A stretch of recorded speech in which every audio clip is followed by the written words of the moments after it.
مقصود تک پہنچنے کا جو راستہ ہموار کیا گیا ہے، یہ مذہب صبح قیامت تک اپنے ماننے والوں کو رہنمائی کرتا رہے گا اور منزل مقصود تک پہنچنے میں کامیابیوں کامرانی عطا کرتا رہے گا۔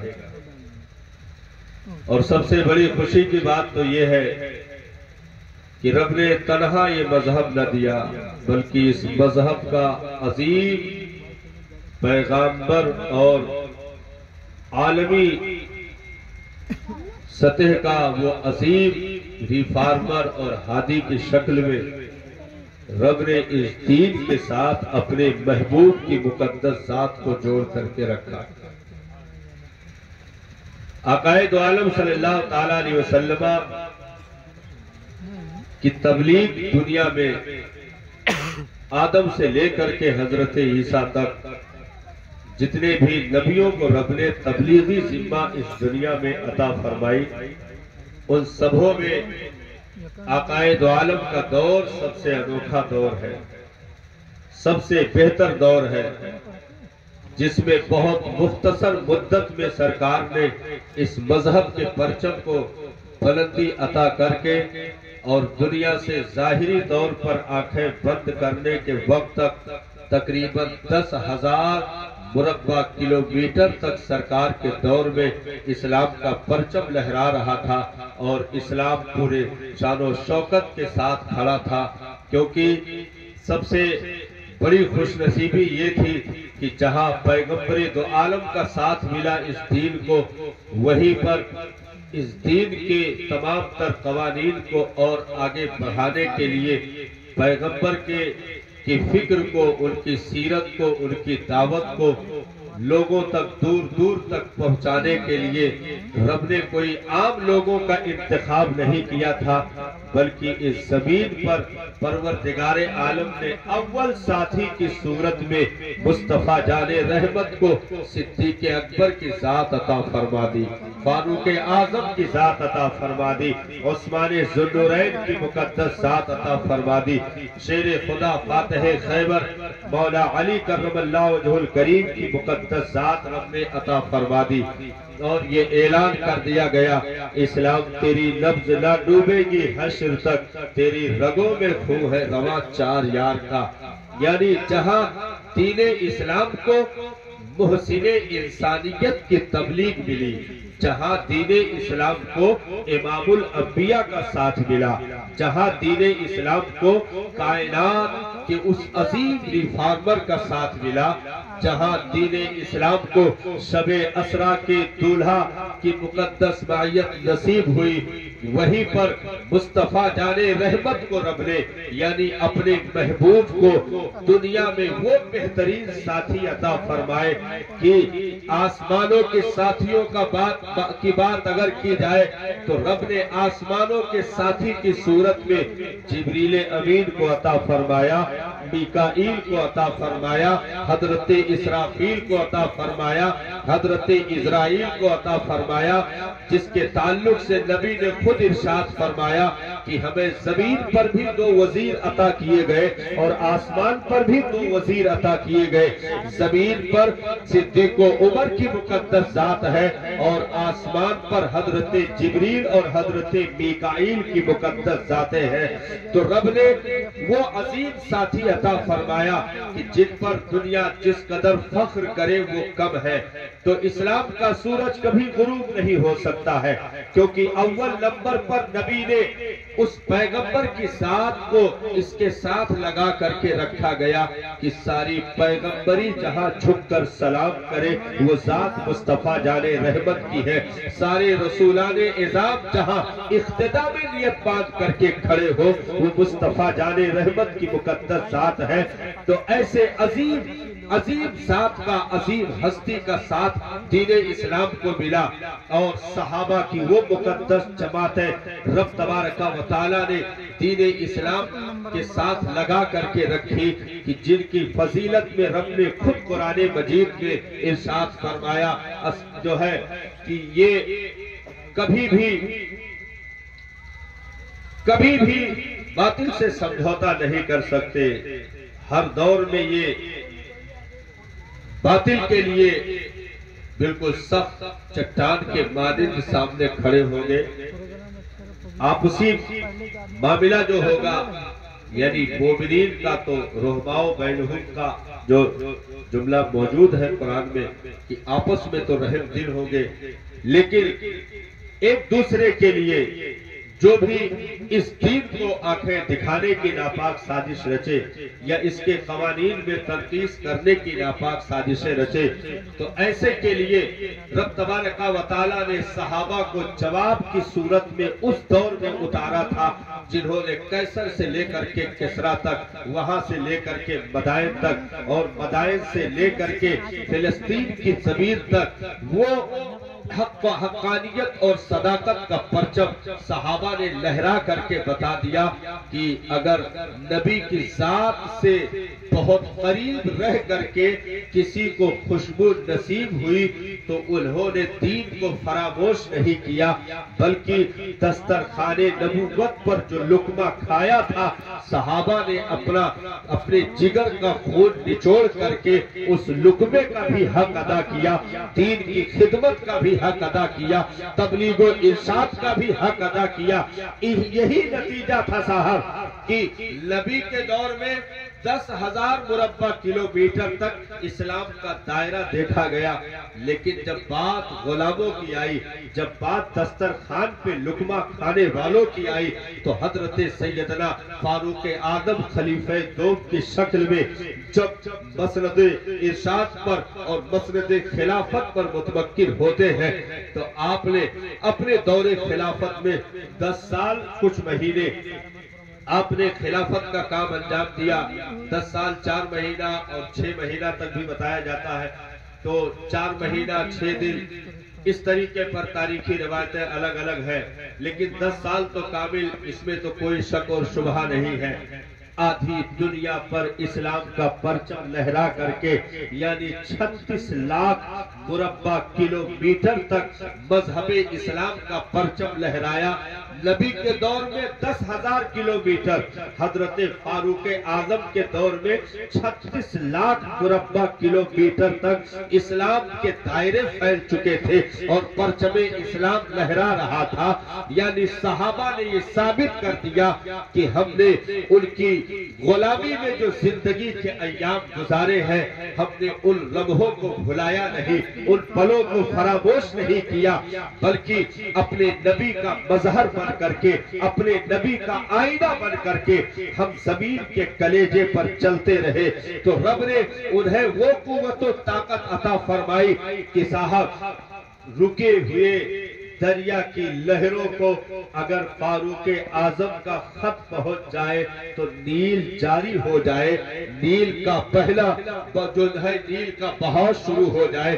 حضرت فاروق اعظم ہلتی ہوئی زمین کے اوپر اگر چھڑی مار دے تو مصطفیٰ کے غلامی کا وہ پاور موجود تھا آپ کے پاس کہ ہلتی ہوئی زمین درہ فاروق اعظم کے ضرب سے فوراً تھم گئی. اگر آپ نے جلال میں آسمان کی طرف دیکھ لیا تو سورج کی روشنی بھی بدھم پڑ گئی. وہ غلامی کی تاثیر صحابہ کے وجود میں موجود تھی. تو نبی نے کامیابیوں کی ایک عظیم لسٹ امت کو عطا فرمائی کہ امت اپنی مرضی سے پرواز نہ کرے، کیونکہ بندہ اگر اپنی مرضی سے پرواز کرتا ہے تو ظاہر سی بات ہے اس کی عقل چھوٹی ہے، اس کی سوچ بہت چھوٹی ہے، اس کے سوچنے سمجھنے کی کیپیسٹی بہت کم ہے، نہ کے برابر کہہ لیجیے، نہ کے برابر. ایسے تو ہر آدمی اپنے آپ کو دنیا کا سب سے بڑا عقل مند سمجھتا ہے، لیکن جب بات فیصلے کی آتی ہے تو پھر عقلیں جہاں تھک جاتی ہے، جہاں تھک کر کے بیٹھ جاتی ہے، وہاں سے دین کے قانون کی رہبری شروع ہوتی ہے. عقلیں جہاں تھک جاتی ہے وہاں سے دین کے قانون کی رہبری شروع ہوتی ہے. مصطفیٰ جان رحمت کی سیرت کی روشنی وہاں سے شروع ہوتی ہے. عقل جہاں حیران ہو جائے، عقل جہاں تھک کر بیٹھ جائے. اب آپ کہو گے کہ عقل کیسے تھکتی ہے، تو سنو، عقل ایسے تھکتی ہے کہ آپ بہت دیر تک اگر سورج کی طرف دیکھنے لگو تو آپ کو آہستہ آہستہ اس کی روشنی غائب ہو جائے گی اور ان آنکھوں میں صرف دنیا نیلی نظر آئے گی. حالانکہ ایسا ہے نہیں.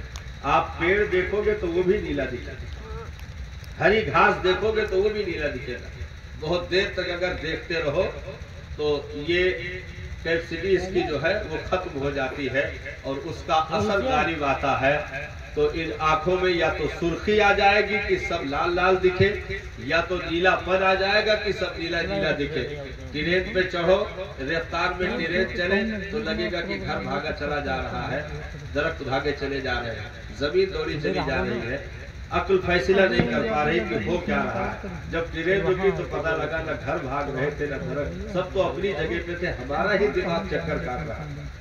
تو ایسی بہت ساری مثالیں ہیں کہ جہاں عقلیں تھک جاتی ہے اور بندہ بہت زیادہ دیکھے گا تو اپنی نگاہوں کے حدود میں دیکھے گا, لیکن جو زمین پر رہ کر کے عرش اعظم کی بھی بات کرے اسے نبی کہتے ہیں.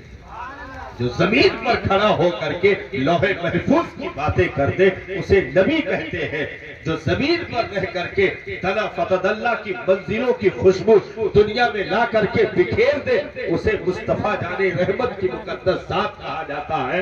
تو اب پتہ یہ چلا کہ ہمیں رہبری کی ضرورت ہے, ہمیں ایسے نمونے کی ضرورت ہے اور عمل کے ایسے ترازو کی ضرورت ہے جہاں پر ہمیں کوئی چلانے والا ہو. ہم اپنی مرضی سے فیصلہ کر کے نہیں چل سکتے.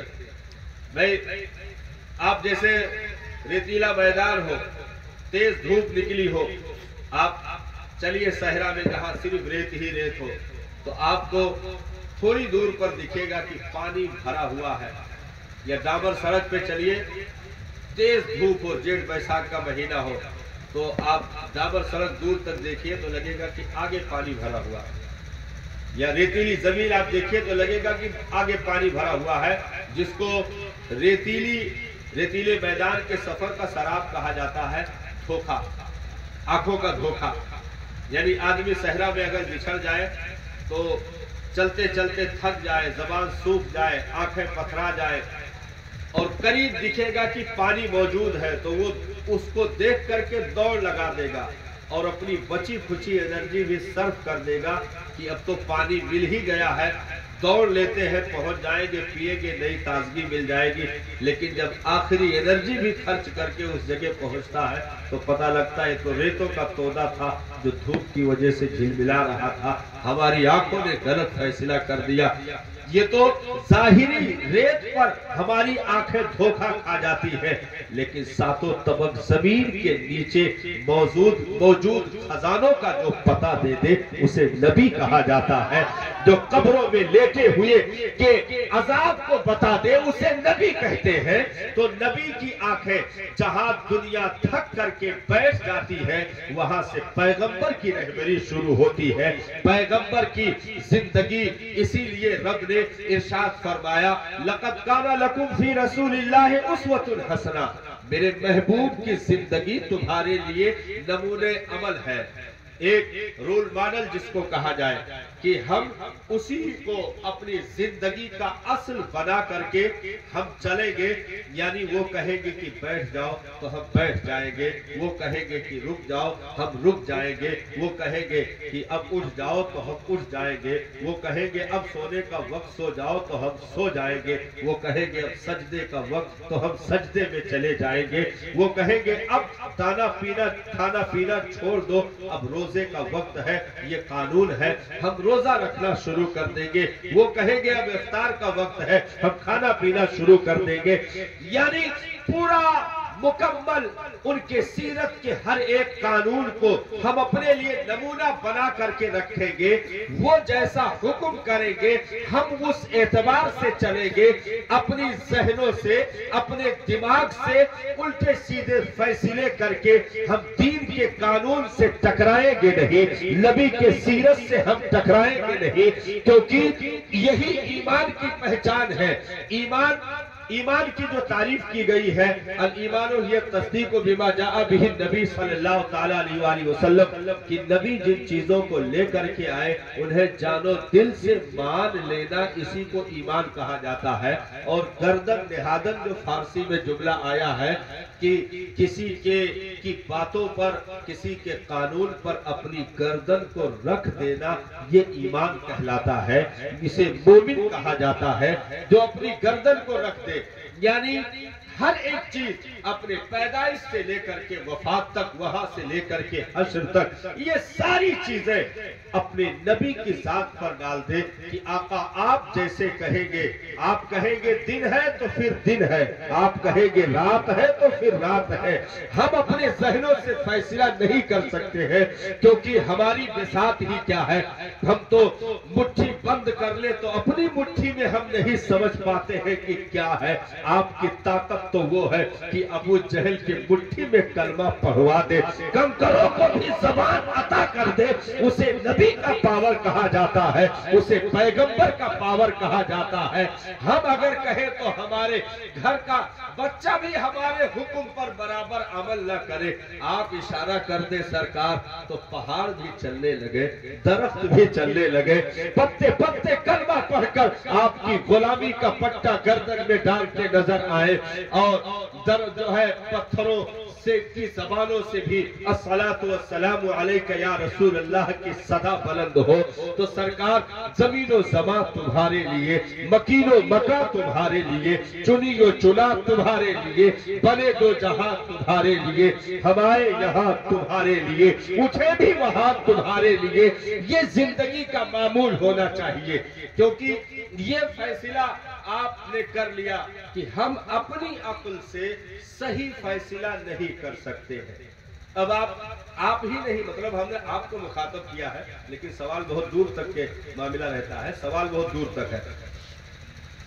اب آپ یہ کہیں کہ بھائی ہم تو سب فیصلہ کر لیتے ہیں، ہم ساری چیزیں،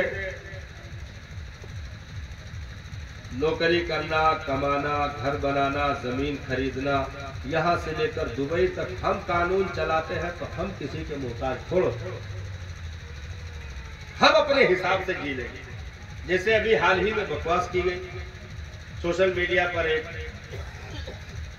ویڈیو وائرل ہوئی تھی، ویڈیو میں بتایا کہ ہم جب اچھا جاب کر رہے ہیں، اچھی نوکری کر رہے ہیں، اچھی سیلری پا رہے ہیں، ہمارے 4-5 بچے ہیں، ان کو بھی اچھے اسکولوں میں پڑھا رہے ہیں، ماں باپ کو حق کروا دیا ہے، تو اب ہمیں قرآن پڑھنے یا اس کے شریعت کے قانون پر عمل کرنے یا نبی کی سیرت پر چلنے کی ہمیں ضرورت کیا ہے؟ ہم خود عقل رکھتے ہیں، خود کھوپڑی رکھتے ہیں، ہم خود عمل کر سکتے ہیں اور اپنے بچوں کو پال سکتے ہیں، ہمیں اس میں دین کے رہنمائی کی ضرورت نہیں ہے۔ معاملہ ایسی ایسی چیزیں ہیں دنیا میں، لوگوں کے اپنے اپنے ذہن ہیں، اپنی اپنی سوچیں ہیں، لیکن ایک چیز یاد رکھیں، زندگی کھانا، کمانا، گھر بنا لینا، اچھے جاب لگا لینا، اچھے سیلری پانا، اس کا نام زندگی نہیں ہے۔ اسلام نے ان چیزوں کو زندگی کہا ہی نہیں، بلکہ اسلام نے اس سے آگے بڑھ کر کے جو چیز شروع ہوتی ہے اسے زندگی کہا ہے۔ بھئی کھانا کمانا، تو کسی نے کہا تھا کہ رزق تو اس دار میں کتوں کو بھی مل جاتے ہیں۔ رہا کھانے پینے کا معاملہ، تو رزق تو اس دار میں کتوں کو بھی مل جاتے ہیں۔ جانور بھی بھوکا نہیں رہتا، کھاتا کماتا اپنی فیملی پال لیتا ہے، چاہے پیرم پالے، چاہے کٹیم پالے، چاہے کسی گھر دیوار کے نیچے پالے، اپنی فیملی پال لیتا ہے۔ ہاں، تو بچوں کو پرورش دے دینا اور اپنی فیملی کو پرورش دے دینا، گھر بار بنا لینا، یہ کام تو آپ سے بہتر پرندے کر لیتے ہیں۔ پرندے جس ڈیزائن کا گھونسلہ تیار کر لیتے ہیں، انجینئر کے دماغ فیل ہو جائیں گے اسی جگہ۔ ہاں، پرندے جس ڈیزائن کے، آپ نے دیکھا ہوگا وہ لٹکا والا گھونسلہ، جس کے نیچے سے وہ چھوٹی والی چڑیا داخل ہوتی ہے، ہاں لڑکا والا گھونسلہ، اور اس میں جیسے داخل ہوتی ہے جہاں سے تو وہ مین راستہ نہیں ہوتا، وہ آگے جا کے بلاک ہوتا ہے تاکہ کوئی بھی جانور اس میں گھسے تو وہیں سے راستہ بند پا کر مڑ آئے۔ اس کے اوپر بچے ہوتے ہیں، اس کے بچوں کو انڈوں کو نقصان نہ پہنچے۔ یہ عقل کس نے دی؟ یہ دماغ کس نے دی؟ تو ایسی چیزیں تو پرندے ہم سے بہتر بنا لیتے ہیں۔ ہم کو پانی میں پھینک دیجئے، بہت زیادہ 2 منٹ اور زیادہ 4 منٹ، بہت زیادہ پریکٹس کوئی کیے ہوگا تو 6-7 منٹ، اس کے بعد اور کوشش کرے گا تو پھر منٹ بھی بند ہو جائے گا اور وہ بھی بند ہو جائے گا، خالی تیرے گا، سب بند ہو جائے گا زیادہ کوشش کیا تو۔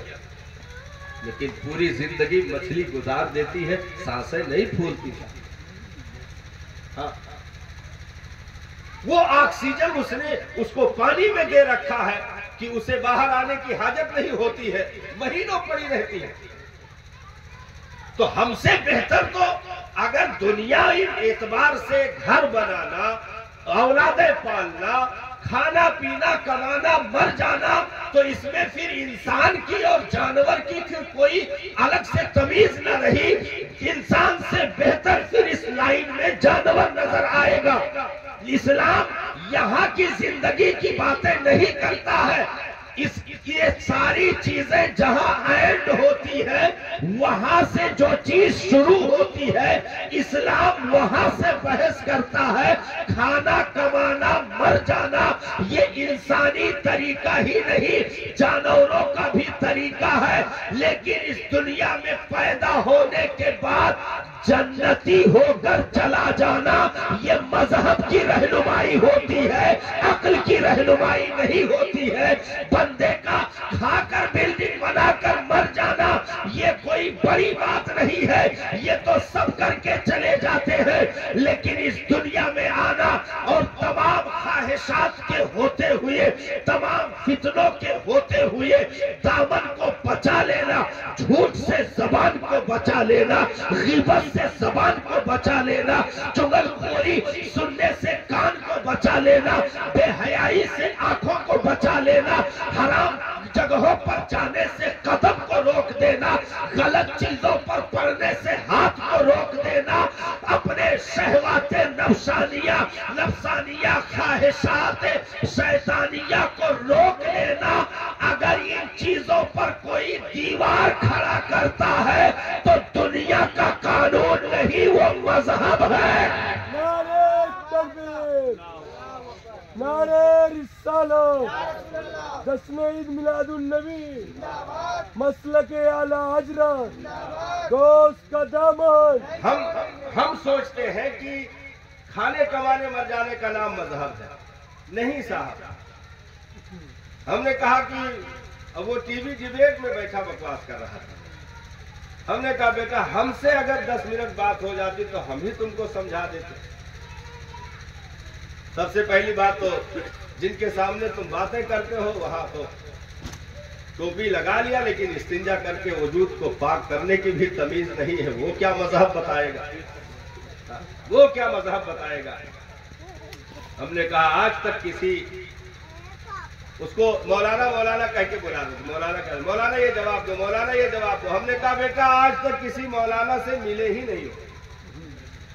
جس دن الحمدللہ ہماری جماعت کے کسی عالم سے سابقہ ہو جائے گا، لاکھوں زبانیں گنگ ہو جائے گی، وہ اعلیٰ حضرت کا تیور ہمارے پاس موجود ہے، مجدد الفسانی کے ثابت قدمی ہمارے پاس موجود ہے، مصطفیٰ جان رحمت کا وہ عشق موجود ہے کہ علم دین مصطفیٰ کی بدولت کوئی بھی اپنی زبان درازی کر کے نکل نہیں سکتا ہے، یہ ہوتا ہے علم کا غلغلہ۔ تو اس طریقے پر آدمی اپنی اپنی بکواسیں رکھتا ہے کہ مذہب کے بغیر، ہم نے کہا سنو مذہب کے بغیر تم ایک گھونٹ پانی بھی نہیں پی سکتے ہو، زندگی گزارنا تو بہت دور کی بات ہے۔ مذہب کے بغیر ایک گھونٹ پانی نہیں پی سکتے ہو۔ آپ کہو گے مولانا چاہے جہاں نل چلا کے پی لے، کون روکتا ہے؟ آپ کہہ رہے ہو مذہب کے بغیر پانی نہیں پی سکتے ہیں، چاہے جہاں ہم بسلری خرید کے پی سکتے ہیں۔ بھائی پانی تو عام چیز ہے، اور نہ ملے تو ہم منہ پھیلا کر کے تالاب میں کود سکتے ہیں، ڈائریکٹ بھر جائے گا مولانا، اس میں کیا دقت ہے؟ ندی کود جائے گا۔ ہم نے کہا یہی تو سمجھ کی پھیر ہے پیارے، تم نے صرف پانی پینے کو کامیابی سمجھا، لیکن مذہب جس چیز کا نام ہے، مذہب جہاں سے شروع ہوتا ہے وہ پانی پلا کر بھی نیکیاں عطا کر دے، اسے مذہب کہتے ہیں۔ دنیاوی اعتبار سے صرف پانی پینا، پیاس بجھانا، پانی پی کر کے پیاس بجھانا، تو صرف پیاس بجھانا تو یہ جانور بھی پیاس بجھا لیتا ہے۔ بھائی پانی پی کر کے جانور بھی پیاس بجھا لیتا ہے، کیا جانور بسلری نہیں پی سکتا ہے؟ جانور بسلری پی لیتا ہے، جو تو صحیح بسلری پیے گا، ایکوافینا پیے گا، سب پی لے گا، جو پلاؤ گے سب پی لے گا، تو جانور بھی پی کر کے پیاس بجھا سکتا ہے۔ تم بھی اگر صرف پی کر کے پیاس بجھا لو تو جانور میں تم میں تمیز نہیں۔ جہاں سے مذہب باتیں کرتا ہے وہ یہ ہے، پانی مل گیا پہلے دیکھ لے کہیں یہ ناپاک تو نہیں ہے، پانی مل گیا ذرا دیکھ لے کہیں یہ ناجائز تو نہیں ہے، پانی دیکھ لے پہلے یہ پینے کے قابل ہے کہ نہیں، کہیں نجاست غلیظہ کا اثر تو نہیں ہے۔ اب آپ نے دیکھ لیا، جانچ کر لی، پاک ہے، صاف ہے، ستھرا ہے، پینے کے لائق ہے، تو اب مذہب کہے گا کھڑا ہے ذرا بیٹھ جا، پانی پینے جا رہا ہے۔ اب مذہب کہے گا ننگے سر ہے، ذرا سر کو ڈھک لے، پانی پینے جا رہا ہے۔ مذہب کہے گا بائیں ہاتھ سے گلاس پکڑ لیا، نانا ہٹا لے، داہنے ہاتھ سے گلاس اٹھا، بلکہ دونوں ہاتھ اگر لگا لے تو اور زیادہ بہتر ہے۔ دونوں ہاتھ لگا کر کے بیٹھ کر کے سر کو ڈھک کر کے اور پھر پانی کو ہونٹوں سے لگانے سے پہلے بسم اللہ الرحمن الرحیم پڑھ کر کے ایک گھونٹ پیا، اسے سکون ملا، الحمدللہ پڑھ لے کیونکہ پیاس بجھ رہی ہے، رب کا شکر ہے۔ نہیں تو پانی ہوتے ہوئے بھی اگر رب نہ چاہے تو کوئی اپنی پیاس نہیں بجھا سکتا ہے، تو جس رب نے پیاس بجھایا، پانی جیسی نعمت عطا کی، اس رب کا شکر ادا کر لے تو الحمدللہ کہہ لے۔ ایک گھونٹ پیا، دو گھونٹ پیا، اب ایک مرتبہ اور سانس لے لے، ایک مرتبہ پیا ہے، سانس لے لے، دوسری مرتبہ پی، پھر تھوڑا پی کے ہٹا لے، پھر سانس لے لے، اب تیسری مرتبہ پی، اب جتنا مرضی چاہے شکم سیر ہو کر کے پی لے، تو سر کو ڈھکنا، داہنے ہاتھ سے پکڑنا، بیٹھ کر کے پینا، 3 گھونٹ میں پینا، سانس لے کر پینا، الحمدللہ پڑھنا۔ دنیا صرف پیاس کا نعرہ لگا رہی تھی، مذہب ایک گلاس پانی سے پیاس بھی بجھاتا ہے اور جنت کی بشارت بھی عطا کرتا ہے، اسے مذہب اسلام کہا جاتا ہے۔ ہم سوچتے ہیں بھئی ہماری کھوپڑی میں تو موٹی موٹی چیزیں آتی ہیں نا، لیکن باریک چیزوں پر جو نگاہ جائے اسے مذہب کہتے ہیں۔ جہاں سے انسان کا دیکھنا ختم ہو جاتا ہے وہاں سے مذہب کا آئینہ شروع ہوتا ہے، مذہب کا آئینہ شروع ہوتا ہے۔ اس لیے رب تبارک و تعالیٰ کا احسان ہے کہ اس نے ہمیں عالمگیر مذہب عطا فرمایا، عالمگیر مذہب عطا فرمایا۔ اب نبی کا ہر قانون امت کے لیے فائدے مند ہے، کیونکہ آج تک نبی نے اپنی امت کو کوئی ایسا کام بتایا ہی نہیں جس سے امت کو نقصان پہنچ جائے۔ نقصان تو چھوڑو، امت کو مشقت میں ڈال دے، پریشانی میں ڈال دے، ایسا کوئی قانون نبی نے بتایا ہی نہیں۔ اب آپ کو تھوڑا سا اشارہ دوں گا، بات دور تک سمجھنا ہے۔ نبی نے ایک موقع پر ارشاد فرمایا، ہاتھ میں مسواک لیے ہوئے تھے، مسواک آپ جانتے ہیں؟ مسواک جانتے ہیں ہے کہ نہیں جانو؟ مسواک جانو؟ مسواک پہلے مسواک ہے رہا بعد میں اولگیٹ کولگیٹ انجن منجن بعد میں آوا ہے. پہلے آدمی صبح ڈبا لے کے نکل جات رہا میدان اور ادھر سے نہیں کونو نیم اون کے پھٹ سے ڈوچی جھکاوت رہا سر سے تور کے گڑگڑاتے ہوئے سے دتوین کرت آوت رہا نلے پہیا باہر کلا کہلیت رہا جھم سنی پھر چائے پانی ناشتہ شروع.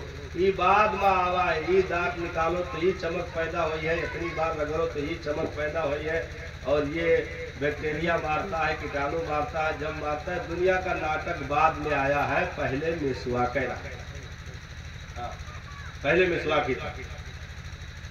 اب اس دور میں اتنے دانت کے شکایت نہیں ہوتے تھے اتنی دانت کی بیماریاں نہیں پیدا تھی جتنا آج وی آئی پی کولگیٹ کرنے کے بعد پیدا ہے.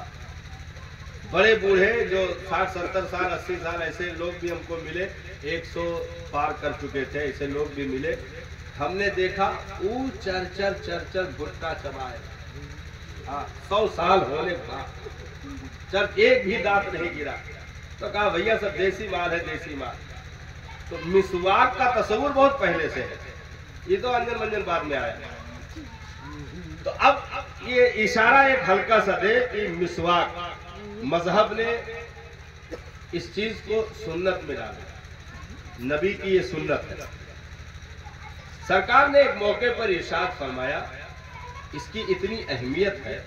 مسواک سرکار لیے ہوئے تھے اور ارشاد فرمایا اگر میری امت پر مشقت کا خوف نہ ہوتا میری امت کے مشقت میں پڑ جانے کا ڈر نہ ہوتا تو میں اس مسواک کو لازم کر دیتا.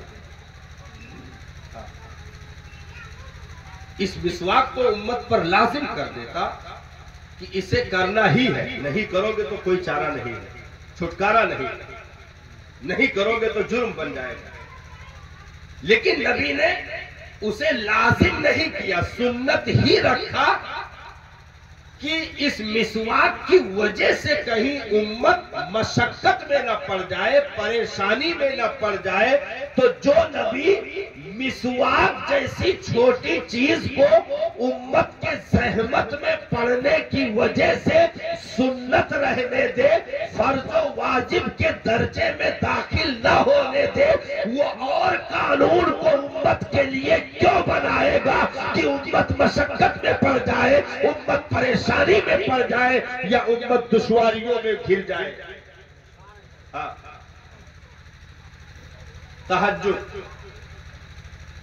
تہجد نماز ہے. تہجد سنے ہیں نا سنے ہیں تہجد کی نماز جو رات میں ایک ہلکی نیند لینے کے بعد بندہ بیدار ہو تو فجر سے پہلے اس کا وقت رہتا ہے. عشاء کے بعد آپ نے کھانا پینا کھایا کمر سیدھی کی آنکھ لگ گئی پھر آنکھ کھلے تو اٹھ کر کے تہجد کی نماز پڑھی جائے. تو تہجد یہ بھی سنت میں رکھا گیا.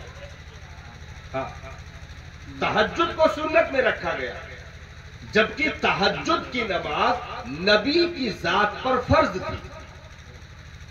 سرکار پر 5 وقت کی نماز نہیں بلکہ 6 وقت کی نماز فرض تھی. نبی پر 6 وقت کی نمازیں فرض تھی لیکن امت پر 5 ہی فرض رکھا 6واں سنت میں ڈال دیا. تہجد کو سنت میں ڈال دیا اور ارشاد فرمایا کہ میری امت مشقت میں نہ پڑ جائے اس لیے اسے واجب نہیں کیا جاتا ہے اس کو فرض نہیں کیا جاتا ہے. نبی 6 وقت کی اپنا خود پڑھتے تھے اور امتیوں کو 5 فرض بتایا گیا اور تہجد کو سنت میں رکھا گیا کہ اگر کسی سے چھوٹ جائے رہ جائے تو وہ مجرم نہ ہو گنہگار نہ ہو وہ گرفتار نہ کیا جائے اس کی پکڑ نہ ہو. تو جو تہجد کو سنت رہنے دے مسواک کو سنت رہنے دے اتنی چھوٹی چیزوں کو مشقت کی وجہ سے واجب اور فرض کے درجے میں داخل نہ کرے وہ مذہب اور قانون کو امت پر کیسے ڈالے گا کہ امتی مشقت میں پڑ جائے. لوگ کہتے ہیں نہیں وہ دور اور تھا جب لوگ کر لیتے تھے، اب بھیا دور بدل گیا ہے، اتنی سختی ہم لوگ برداشت نہیں کر پائیں گے۔ سختی ہے ہی نہیں صاحب، سختی ہم نے دیکھی ہی نہیں ہے۔ سختی کسے کہتے ہیں؟ ایک سختی کا دور اس دنیا میں گزرا ہے جسے دنیا نے دیکھا۔ سختی کا ایک دور گزرا ہے اس دنیا میں کہ جب کپڑے ناپاک ہوتے تھے تو دھلنے سے پاک نہیں ہوتے تھے، بلکہ اسے کینچیوں سے کاٹ کر کے جب تک الگ نہ کر دیا جائے اس وقت تک کپڑا پاک نہیں ہو سکتا تھا۔ وہ دور بھی دنیا نے دیکھا ہے، وہ دور بھی دنیا نے دیکھا۔ یہ تو سب سے آسان دین کا قانون، سب سے آسان، تو اس میں کوئی مشقت رکھی ہی نہیں گئی، کوئی پریشانی رکھی ہی نہیں گئی، کیونکہ نبی اپنی امت کو کامیابی عطا کرنے کے لیے آئے ہیں، ناکامی عطا کرنے کے لیے نہیں آئے۔ تو زندگی کے جہاں سارے قوانین امت کے لیے کامیابیوں کا درجہ رکھتے ہیں، کامیابیوں کا مژدہ سناتے ہیں، وہیں پر نبی کی ایک اور سنت ہے، ایک اور قانون ہے، ایک اور طریقہ ہے، بیٹی کو پرورش دینا، بیٹی کو پرورش دینا۔ آپ لوگ سنیے، ہم کو کوئی گھبراہٹ نہیں ہے کہ پیچھے کا منظر کیا ہے۔ دیکھیے، شخصی پروگرام میں ہم لوگ یہ امید لے کر آتے ہی نہیں ہے کہ ہم کو 10,000 کا مجمع ملے گا۔ ہاں، شخصی پروگرام میں حضرت مولانا صاحب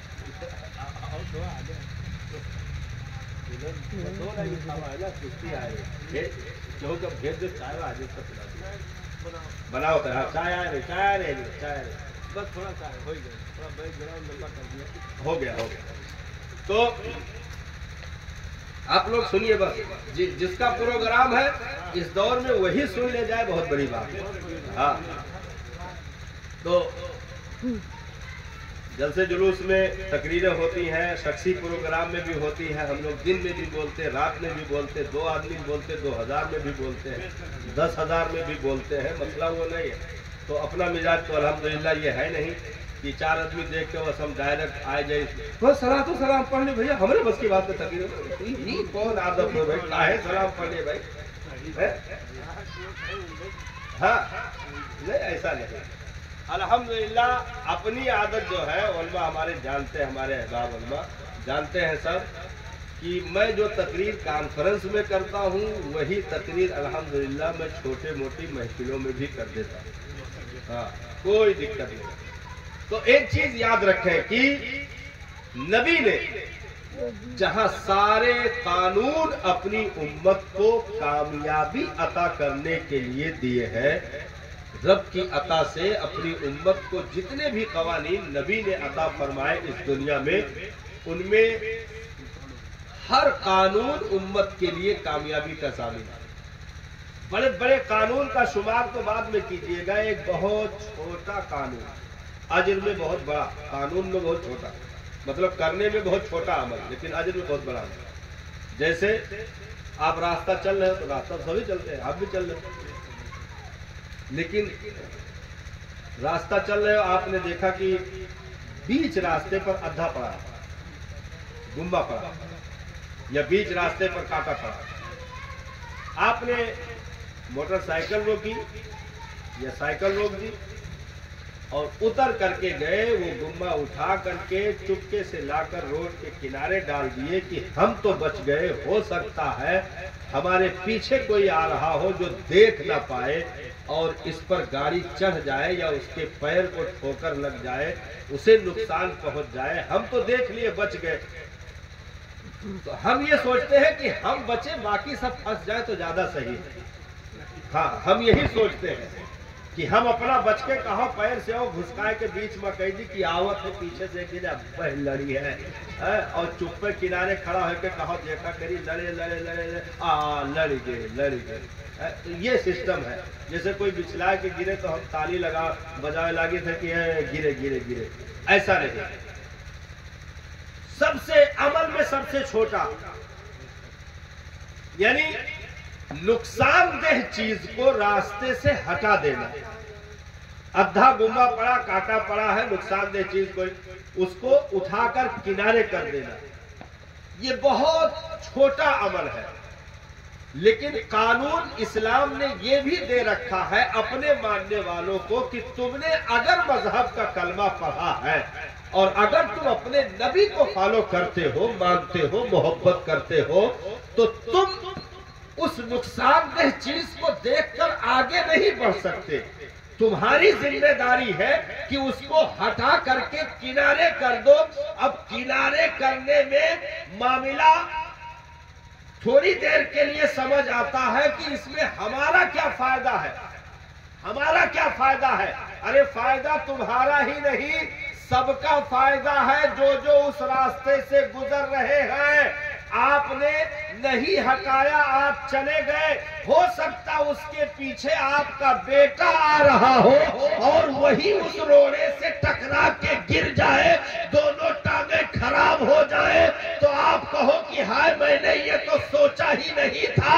یارا تم جہاں سوچ نہیں پاتے ہو، مذہب اس سے آگے سوچ کر قانون دے دیا ہے، عمل کر لو، تمہارا بھی فائدہ ہے، تمہاری نسلوں کا بھی فائدہ ہے، اور تمہارے آنے والے لوگوں کے لیے بھی فائدہ ہے۔ اسے مذہب اسلام کہتے ہیں۔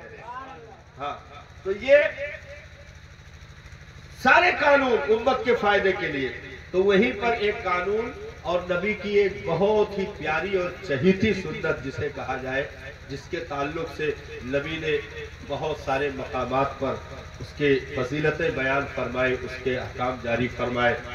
بیٹی کی پرورش، ایک بیٹی کو پالنا اس کائنات میں اگر کسی اور کا معاملہ ہوتا تو دنیا نہ جانے کون سا معاملہ مچاتی، لیکن نبی نے ارشاد فرمایا میرے امتیوں گھبرانے کی ضرورت نہیں ہے، یہ پرورش کسی دنیا دار کی نہیں ہے، بلکہ بیٹی کو پالنا تمہارے نبی کی سنت ہے، تمہارے پیغمبر کی سنت ہے، رب کے محبوب کی سنت ہے۔ تو اب اس سنت پر عمل جبکہ ایسے ماحول میں نبی نے اس کا اعلان کیا تھا جس ماحول میں بیٹیوں کو زندہ دفن کیا جا رہا تھا، بیٹیوں کو زندہ دفن کیا جا رہا تھا۔ نبی کی اپنی کل کتنی بیٹی ہوئی؟ 4 بیٹیاں، 4 بیٹیاں۔ اچھا، عرب والے بیٹے کو پانے کے بعد فخر محسوس کرتے تھے، بیٹیوں کے آنے پر چہرہ لٹک جاتا تھا، آپس میں لڑ جاتے تھے، کہو بیوی کو تماچے مارنے لگے۔ رات کا سناٹا دیکھا نہیں کہ چپکے سے بستر سے اٹھا کر لے کر گئے اور خود ہی گڑھا کھود کر کے زمین میں زندہ پھینک کر مٹیاں برابر کر دی، یعنی دیکھنا تک نہیں چاہتے تھے، اس قدر نفرت ہے۔ لیکن سرکار کی اپنی پہلی شادی ہوئی حضرت سیدہ خدیجۃ الکبریٰ رضی اللہ تعالی عنہا سے، تو نبی کے گھر پہلے نمبر پر بیٹی، پہلے نمبر پر بیٹی۔ اب پورے مکہ میں ایک شور اٹھ گیا کہ ہم لوگوں کا جو قانون ہے، جو طریقہ ہے، اس پر تو عمل ہونا چاہیے، لیکن 40 سال تک مکہ والے نبی کو اتنا مان چکے تھے کہ کسی کی جرات نہیں تھی کہ آگے بڑھ کر بات کر لیتا۔ ہاں، مکہ والے اس قدر مان چکے تھے کہ وہ خود بیان کرتے ہیں، نبی کے سامنے کہتے تھے کہ اے مسیحا، ہم اپنے آنکھوں کا دیکھنا تو انکار کر سکتے ہیں، آپ کی زبان سے نکلی باتوں کا انکار نہیں کر سکتے۔ یعنی اپنا حکم بھی مانا، فیصل بھی مانا، اپنا سب کچھ اپنی امانتیں اٹھا کر نبی کے پاس لا کر کے رکھتے تھے اور کہتے تھے کہ ہم کچھ بھی اپنے آنکھوں سے دیکھیں اس کو جھوٹا کہہ سکتے ہیں، لیکن آپ کی زبان سے سنی ہوئی چیز، یعنی دیکھی ہوئی چیز کو ہم انکار کر سکتے ہیں، لیکن آپ سے سنی ہوئی بات کا ہم انکار نہیں کر سکتے۔ اس قدر مان چکے تھے، جلال ایسا تھا، اور نبوت کا معاملہ تو سامنے کوئی باتیں نہیں کر پاتا تھا۔ تو نبی نے پہلی بیٹی کو پرورش دے دی، پال لیا سرکار نے۔ اب مکہ والوں میں آپس میں بڑی سب چیوی گوئیاں ہوئی۔ تو اب یہاں پر امت کے لیے بہت بڑا درس موجود ہے، بہت بڑا سبق یہ موجود ہے کہ یہاں نبی کے مزاج میں بھی کوئی فرق نہیں، سیدہ خدیجہ کے مزاج میں بھی کوئی فرق نہیں بیٹی دیکھنے کے بعد، بلکہ سرکار تو مزید خوشیوں کا اظہار فرما رہے ہیں۔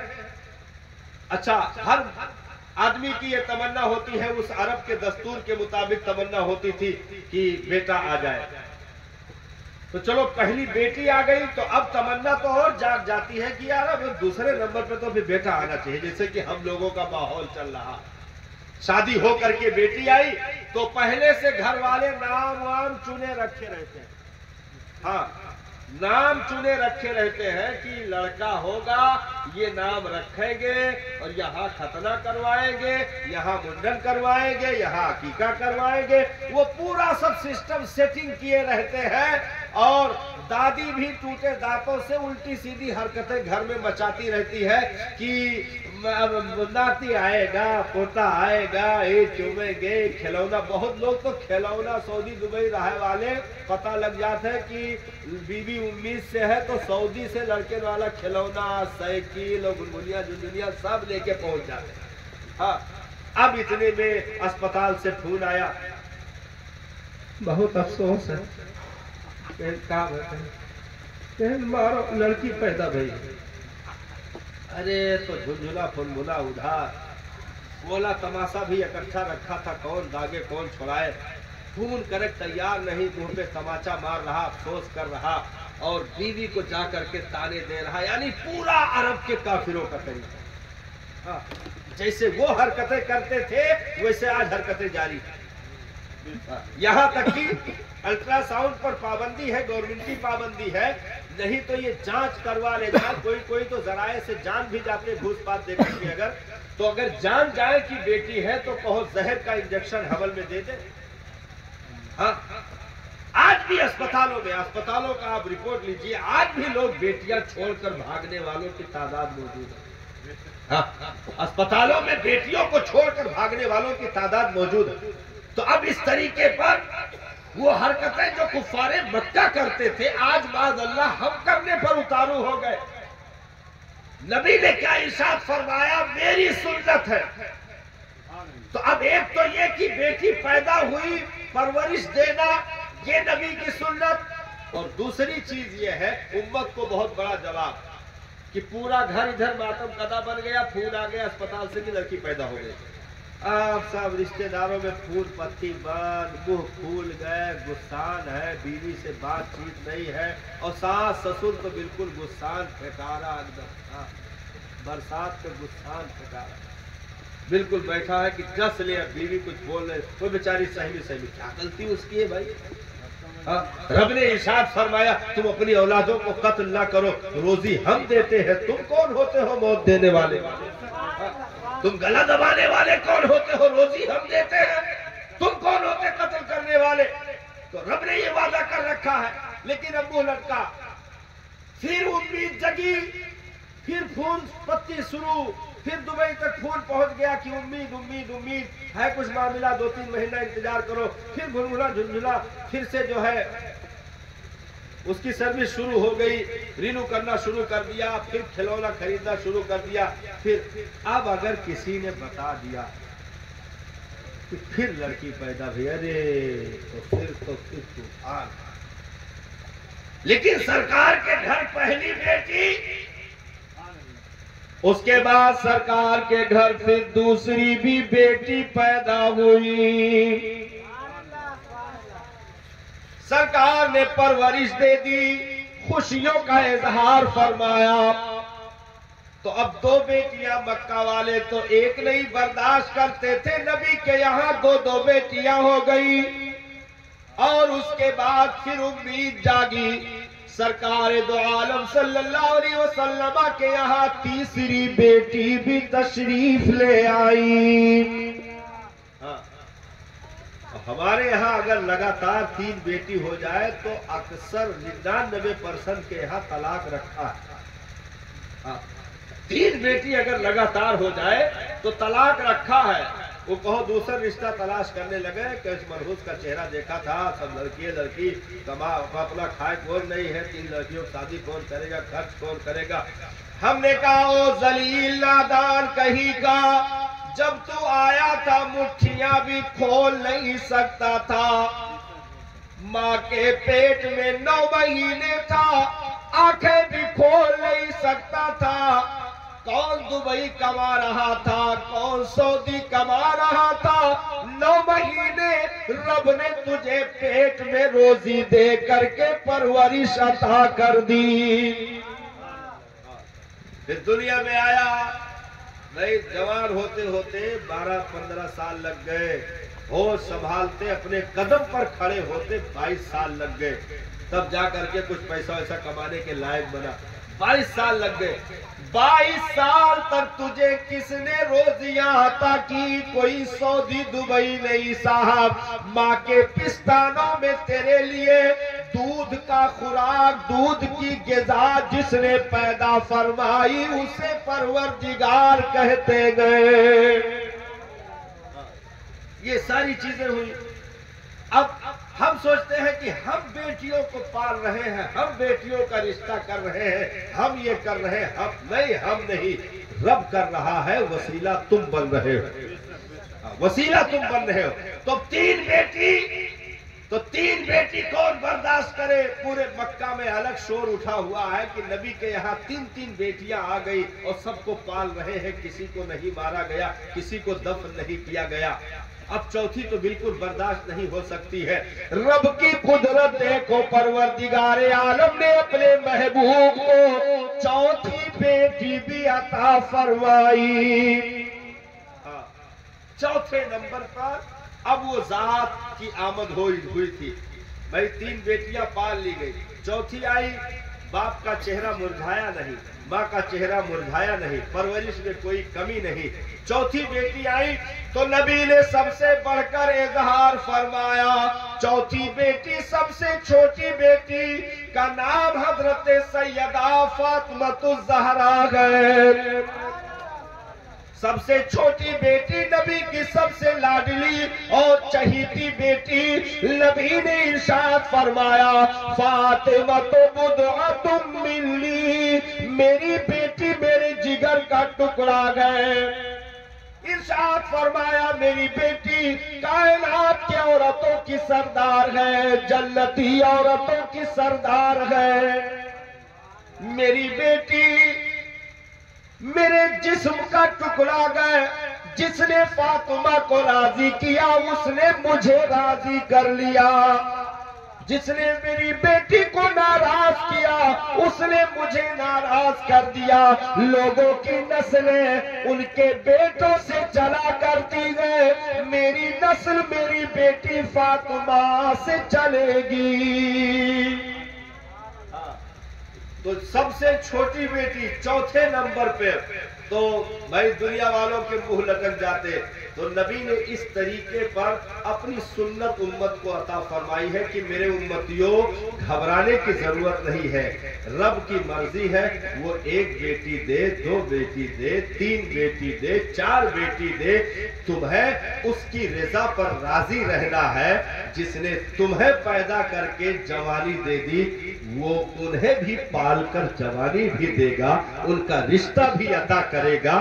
جیسے تیرا رشتہ جوڑا بنا کر کے دنیا میں بھیجا، ایسے ان کا بھی رشتہ جوڑا بنا کر کے بھیجا ہے۔ تم وسیلہ ہو۔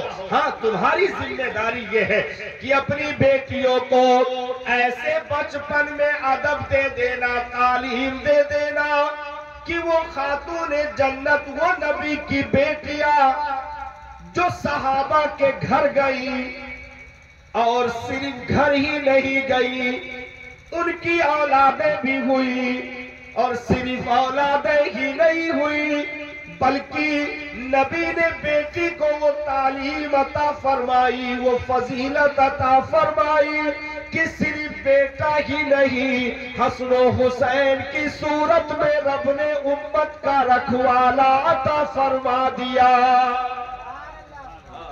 امت کا رکھوالا عطا فرما دیا۔ تو نبی کی یہ بھی سیرت سنت موجود ہے کہ اپنی بیٹیوں کی پرورش ہمیں کیسے کرنی ہے۔ اب آگے نبی نے ارشاد فرمایا کہ جس نے بیٹیاں پائی اور اچھی پرورش کر کے